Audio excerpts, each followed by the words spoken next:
Hello guys! నేనైతే ఈ shoe తీసుకున్నాననమాట. బయట స్ట్రీట్ షాపింగ్‌లో తీసుకున్నాను. ఈ షూ అయితే చాలా బావుంది. క్వాలిటీ వైస్ కూడా అంతా బావుందనమాట. Next స్ట్రీట్‌లోనే legging తీసుకున్నాననమాట. ఇది కూడా నైట్ వేర్ లెగ్గిన్ టైపు. చాలా బావుందనమాట ఇది కూడా. డిజైన్ అది చాలా బా వచ్చింది. లాస్ట్‌లో డిజైన్ అయితే ఇలా వచ్చిందనమాట. క్లాత్ కూడా బావుంది. అండ్ రిబ్బన్ టైప్ ఇచ్చారు. నెక్స్ట్ అయితే ఈ టాప్ అనమాట. ఈ టాప్ అయితే చాలా బావుంది. ఇదైతే షాప్‌లోనే తీసుకున్నాననమాట. ట్రెండ్స్ షాప్‌లోని. నెక్స్ట్ వచ్చేసి ఇదైతే హ్యాండ్స్‌కి ఫ్రిల్స్ టైప్ ఇచ్చారు. ఇక్కడ ఎలాస్టిక్ టైప్ ఇచ్చారు. నెక్స్ట్ ఈ బ్లూ కలర్ టాప్ అనమాట. ఇది హ్యాండ్స్‌కి అయితే ఇలా డిజైన్ ఇచ్చారు. బ్యాక్ సైడ్ అయితే ఇలా ఉందనమాట.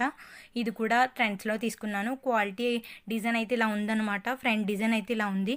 క్వాలిటీ అయితే సూపర్ అనమాట. ఫ్రంట్ అయితే ఇలా వి షేప్ కట్ వచ్చిందనమాట. నెక్స్ట్ ఈ టాప్ వచ్చేసి గ్రీన్ టైపు. ఇది కూడా దానికిలాగే ఉంటుంది. హ్యాండ్స్‌కి అయితే డిజైన్ ఇచ్చారు. కొంచెం డిజైన్ వేరే అనమాట. క్లాత్ అయితే రేయాన్ అనమాట. చాలా సాఫ్ట్‌గా ఉంది. చూడండి దగ్గర నుంచి డిజైన్ అయితే ఇలా ఉందనమాట. ఫ్రంట్ డిజైన్ ఇలా ఉంది. Like, share and subscribe.